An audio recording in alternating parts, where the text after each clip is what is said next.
Today we'll be doing a box opening of this particular lens here. This is the Canon CN-E 18 to 80mm f4 or T4.5 IS KAS zoom for the purpose of videography. I'm Richard and welcome to Zappy Productions, and today is a box opening of this lens here. Now, just to say, I already kind of tried out this lens already, so I just want to show you what's inside this box and how they pack it for the purpose of sales. Now, this particular set is actually purchased from KAS Photos. In Singapore, you can't really get it easily. The only carrier of this lens is the KAS Photos themselves, and they have a set that you can actually just purchase it off the shelf. Now, this lens is particularly quite expensive, if you ask me, from the photography aspect, but from the cine aspect, or should I say, from the purpose of video, this is actually an affordable lens. If you go online and see any of the cine lens from Canon, will cost the same, if not 3 to 4 times more than this lens. In fact, for a servo lens, which is a lens with a mechanized zoom, this is probably the cheapest there is. Now, let's not waste time and let's do a box opening of this particular lens here. This is the shipping card that you get when you purchase it. And as you can see, actually it's shipped, let me see, from Japan. As you can see, a shipping label here. So this is actually quite, as I said, not a very cheap lens, but in video world, it's quite affordable if you ask me. Now, if I open it up and let's see what's inside the box. It's a box inside the box, and they actually give you a nice handle to pull this whole thing up. Okay, let me put this on the floor. And then you will see now that this is the cine lens. You can see this is the CN-E 1880 IS/KS, which means that image stabilizer followed by ability to servo, no inbuilt teleconverter, and lastly, it has the newer servo systems. Okay, let's see what's inside this box itself. So when you actually open up the box, you will see that they write there, nice cinema series. And in fact, if you go in front and look, this is the digital cinema series lens, as you can see in the box in front. Opening it up, and then I'll show you that there's really nothing much inside. So it's just the warranty card, and then a manual which nobody reads, especially for a lens. I don't know why you need a manual. I mean, if the lens is so hard that you need to read a manual, maybe a bit challenging. Okay, throwing away the top cover, and let me show you what's inside the box. You see, this box is really empty. The cine lens, I would say that I've seen many lenses. I'm actually quite surprised that such a, I'll say I don't know how to put it. In cine world, as I said, this is relatively affordable lens, but in photography world, this would have been a first-class lens on par with almost 200 f2 in terms of pricing. In fact, in terms of pricing, I think it's only like $1,000 below the 200 f2, making this about I think in US now is about 4.3 or 4.6K, while in Singapore is about 6.2K. It's a very expensive lens if you ask me from the photography term, but for videography it's quite affordable. And it really surprised me, just like the C200, the packaging is, if you ask me, very minimalistic. In the photography world, if you have purchased such a lens at this price, it will have come with a soft case, a proper soft case, and maybe some other thing. Oh yeah, you notice there's no soft case in here because I took it out already when I was unpacking this some time back. There is a lens, and it has the usual Canon soft case, which I don't have here. Maybe I'll take it and show later in the part 2 of this series. And then when you take it out, it's just nothing but bubble wrap. Yep, that is how 6,000 Sing dollar lens is packaged. 6,000 Sing dollars that's about it. A bit anticlimactic, because when I first opened this box in KAS Photos just to check the lens, it was really anticlimactic in many ways. Yeah, for a $6,000 lens. And then the only other thing inside here is you get this square hood. Okay, now that's pretty much it for the box. You can see inside there's nothing inside the box. There's only like more bubble wraps, and that's about it. So let's get rid of the box here, and let's take a look at the lens. So in today's video, I also will cover a little bit on its build quality, image quality, things like breathing, its servo, how does it zoom, how does it work, especially on the C200. And I also show you that this lens is meant really for cine camera. If you plug it into your R5 or your R6 or your EOS R or whatever lens or whatever EOS camera, it doesn't work. That's what I tell you. Yep. I tried it. So this is just my own personal copy now. So I can just do whatever I want with it and just show you guys about it. So as I said, packed in the bubble wrap, very fantastic packaging. Some plastic, some paper, and then you get a very nice lens. Okay, this is the Cine Servo. This is the 1880 IS KS. It has IS, it has a servo, which is this mechanism here. In fact, you are paying mainly for this mechanism and some other things. And there is a rosette mount, and you can actually buy a hand grip to control this lens. But really, there are many ways to control this lens. You don't really need the hand grip. You can control through the camera, control through an application. You can control through one of the lenses remote control, and you also can control the zoom. So this is just one of the many ways. But if you're going to use it as a shoulder mount camera, then that servo grip will have been very useful. For me, I'm not using it, so it doesn't matter. By the way, in Singapore, if you purchase this lens, it doesn't come with it free, and it costs $680 or $700 from Cathay. It's quite expensive, if you ask me.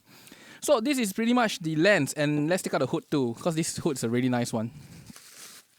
It's a nice square hood, and the nice thing of this hood is that this is it actually mounts on it, and then you turn. There is a way to click it in, and once it goes in, you just need to tighten it, and it will maintain its angle and everything, so it just doesn't come off loose, and it's tight, and it maintains its exact angle from the front. And by the way, this lens is a 77mm filter thread lens, and it doesn't extend or zoom anything. Anyway, this is Cine style. Most of the Cine style lens, even though if they are zooms, they usually don't expand or retract in any way, so that they can maintain a very constant profile for mounting onto rigs and also allowing you to use the gearing. Now, this lens, as I said, I purchased it some time back, and I use it mainly for events. So let's take a look at some of the things on this lens, especially when it comes to build quality. Now, as I said, this is my first Cine lens, and I have not touched any other lens before it, at least in Cine level kind. Now let's don't talk about the very cheap budget Cine lenses, but this is a Canon Cine lenses, and I can tell you that the build quality of this lens is very, very different. I held RF lenses, and I held expensive RF lenses such as a 2870 and a bunch of Sigma lenses. I would say that this is probably one of the best built lenses. You literally can see that it is an all metal construction everywhere, and then you can see that there are screws literally holding many things together, and you can literally see that this is a metal case here. You can see the screw actually go into this case itself. And as with all Cine lenses, they come with a geared aperture ring. I believe this is like 0.5, and then there's also a geared zoom ring, and then there is a geared focus ring. Now this focus ring is no hard stops, so a lot of people were complaining that for a Cine lens it should have hard stops, but I think Canon wanted it to be a bit more flexible with autofocus capability. I'll talk about autofocus later. But this lens itself has no hard stops. It takes like a 1/3 of a circle, 1/3 of a turn to actually fully go from this minimum to maximum, but there is no hard stop, so that you will have issues if you want to do focus pulling with this lens using some mechanism, and you overrun the hard stops at the end. Not a very good lens for the purpose of focus pulling mechanically, but definitely it does work very well on autofocus with the C200, and we'll talk about that later. And that this lens, of course, is metal mount, and this is the EF mount version. I don't think there's a PL mount version of this lens. I think it's a purely EF one.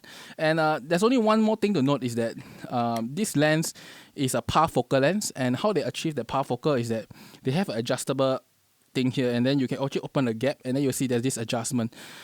If I can, I'll take a close-up zoom, and then you will see now if there is one. But yeah, there is a parfocal adjustment here.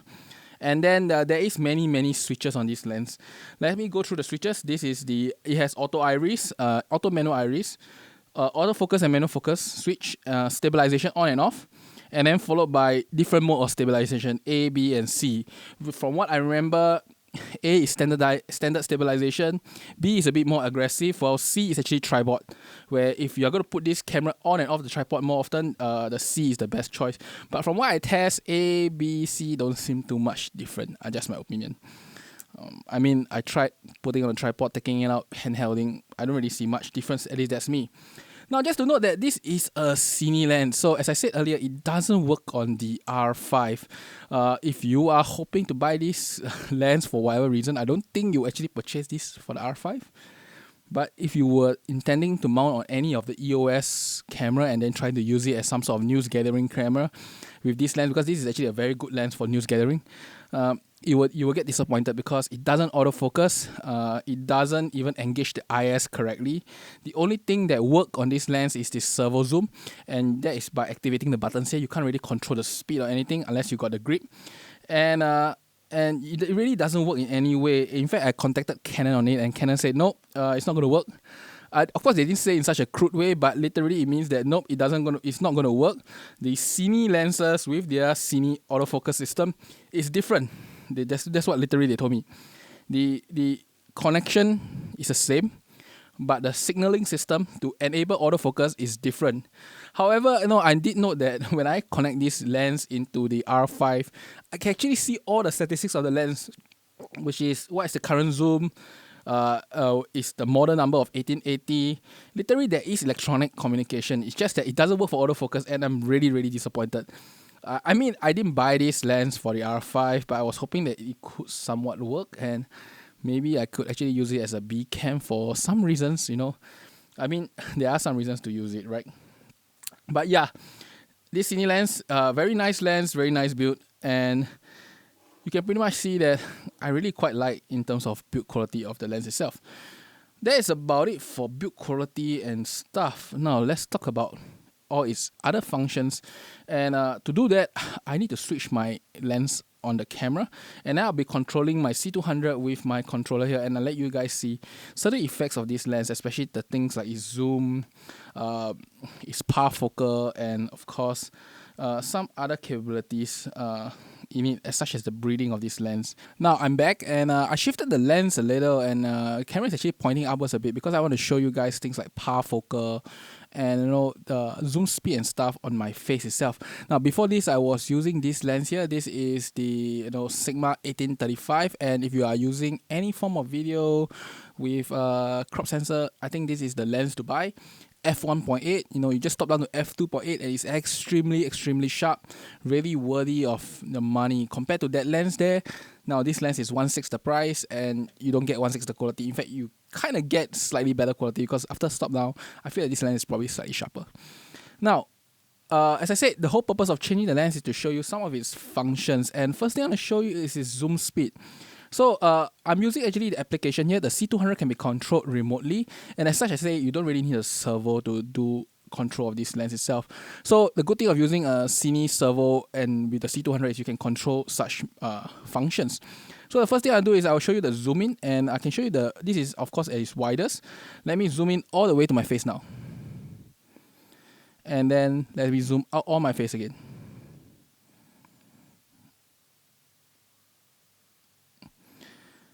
As you can see, actually it zooms out quite nicely in and out of my face. It takes about 2 seconds to go from in and out. I mean, you take 1002, so it's about 2 seconds to go from max zoom to min zoom.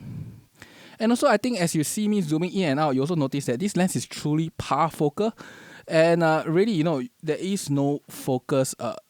There is no change in the focus plane as it goes from wide to tele and tele to wide. I mean, that's the reason why you are paying so much for a Cine lens. By the way, my camera is on one shot now, so it is really showing off its parfocal capability.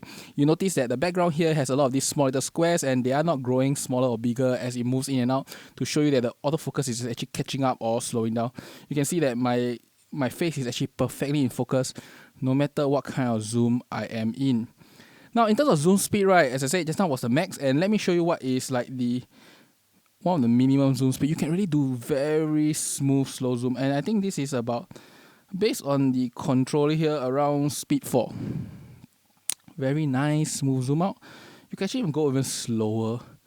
So this lens I think have 16 variable speed, because at least that's what I see in the controller, and I also notice that the speed can slow down, and zoom 2 is really slow. Let me zoom in, zoom 2. You can see this is speed 2, very slow. It is crawling slowly into the frame itself using software. That's a cool part. and then zoom speed 1 is extremely slow. So this servo has 16 steppings and it is on general very smooth. As I said, you can control with application like this, or you can control through the camera using a joystick, but that one is fixed zoom speed, or you can control with some LAN C controller or the servo controller. Canon also sells a very expensive zoom controller that costs nearly $2,000, and that one has a variable speed too. And in addition to that, Canon has one very advanced controller to control the entire camera. That one I think is about $2,000 too. It's quite expensive. Anything Cine seems to be mind-blowingly expensive in price. Okay, and really that's the nice thing of this zoom itself. Firstly, a very variable zoom speed. Secondly, it is parfocal, and next one I want to talk about is that it can actually go very close in terms of its autofocus itself. So what you see here is actually the minimum focusing distance of the lens. It really goes very close. And now I'm going to show you the parfocus and zooming out in a very close subject. And this is the type where you can easily lose focus if it's not parfocus at all. You can see this lens is really parfocal in many ways, and you can see me zooming out and I'm using my phone to zoom out here. It's really cool, and you can see all the way. And if I pause to punch it in, you will see that it is perfectly sharp. Once again, if I zoom in all the way again, and there you go. So this lens actually goes really close in terms of focusing. In fact, let me take a picture for you and show you how close is this. As you can see, it is kind of like one palm away, and that's about 20 something cm. So that is actually one of its really nice capabilities of such a lens. It goes really close, and you can really take quite close-ups with this lens itself, especially at the 88mm end of the lens. So next thing I want to show you is that since we are here, I'm just trying to show you the focus breathing of this lens itself. So let me zoom out all the way. I know you are sick of staring at this very boring piece of lens, and let me show you its focus breathing. Okay. So I'm just going to turn the lens and just show you the focus breathing of this lens. Just take note of course, the backgrounds that you see on the left and right. And you notice that my lens cap is actually at the edge of the frame now. And then I'll put this book here so that you can see actually how does the focus breathing look like.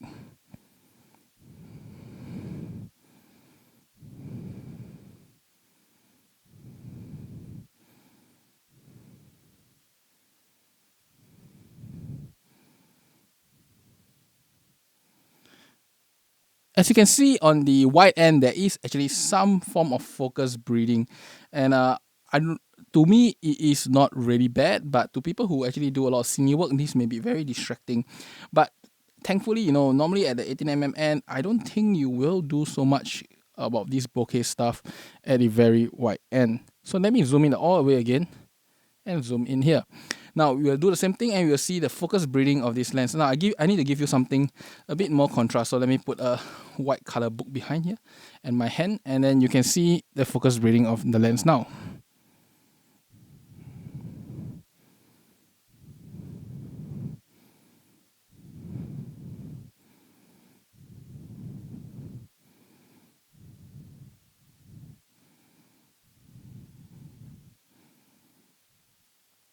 Now notice that on the tele end of this lens, there is not much focus breathing. I mean, you look at the sides, you notice that it just keeps getting out of focus. But you look at where my hand is, it doesn't really shift much. I mean, of course, I'm not doing a very good testing here because I don't have a very complex background. But you can actually see, like on this side, for example, this case here, when I zoom in and out, you notice that the edge of that plastic don't really move. It just goes in and out of focus. It's really like a lens with very minimal focusing breathing at the tele end, and some focus breathing at the wide end. And I think this is quite a research thing everywhere out there. So that is pretty much it. Let me switch back to normal first before we continue our segment. So welcome back, and I just swapped my lens back to the 1835 itself. And one thing you can notice easily, as you see, for at least in terms of image quality, is that there is a different tint of color. The Cine lens is slightly warmer, while the normal Sigma lenses are slightly cooler. And this is also apparent when you use standard Canon lenses. The Canon lenses wise, it's the same thing. The 1880 is warmer significantly compared to the normal DSLR lenses that you have there. So in terms of sharpness wise, I think this lens is pretty sharp. At least if you compare the 18-35 at the 35mm range, you stop down to f4, they are very comparable in sharpness, as you can see in these crops here, and that is from f1.8 stop down to f4, while this is wide open at f4 or f at t4.5, depends how you call it. And notice also is that in this 400% crop, there is no CA even on the silver camera. By the way, silver attracts CA quite easily. There is no significant CA anywhere. If you look around, even in the areas of the bokeh, there don't seem to be any strong low-car too. So overall, I think the image quality of this lens is very good. It's probably worth its price tag of 6,000 Sing dollars. But once again, it's a T4.5. So I guess they're trying to optimize as much as possible out of this lens as they can. And in the last part, I thought about who should buy this lens. Now, this lens is, as I say, very expensive. I think if you're not doing dedicated video work and the video work requires you to have some sort of a servo zoom, and you are touchy to things like parfocal and, of course, focus breathing, then should you actually get this lens. If you're not needing the servo, not needing the parfocal capability, not needing a focus breathing, I don't think this lens is for most of us there, because it is quite expensive, and only when you use it with a cine camera can you truly utilize it to the extreme. And if you ask me, because of how the mechanism works, especially for the focus mechanism, this thing will only be very, very good on Canon CN-E cameras. If you use other brands of CN-E cameras, you still get to control, I believe, the zoom, and you can also control the iris, I think, on Blackmagics. But you may not be able to, I think you can autofocus. I'm not too sure on that. I'm not really too sure on that, because I don't have a Blackmagic camera in hand. But focus pulling is still possible. It's just not the most accurate thing because of the lack of hard stop, unless you mechanically mark out on your focus pulling mechanism so that you don't go beyond that. And I think overall, if you ask me, the good thing of this lens compared to many, I think the only competitor in the market, which is the Sony 18-110, the 110 has a longer range, but this is the EF mount, and the EF mount can be mounted on many other cameras, such as the Blackmagic cameras, the Canon cameras, and many other cameras out there that utilize the EF mount. While if you get the 18-110 Sony, yes, you get a nice lens and it is cheaper. You can only mount it on the Sony E mount itself. And I guess in the end of the day, should you buy this lens or not, depends on what you are going to use it for. Once again, if you're not using the servo, you don't need a parfocal lens, you don't care about focus breathing, this is the lens definitely not for you. But if you care of them, then I think this is a very good lens. Now, personally, I have shot a whole video with this lens, and you can take a link there. I don't think I did a very good job. I'm just trying it out. But if not, I will see you next time in my next video, in my next review. Bye bye.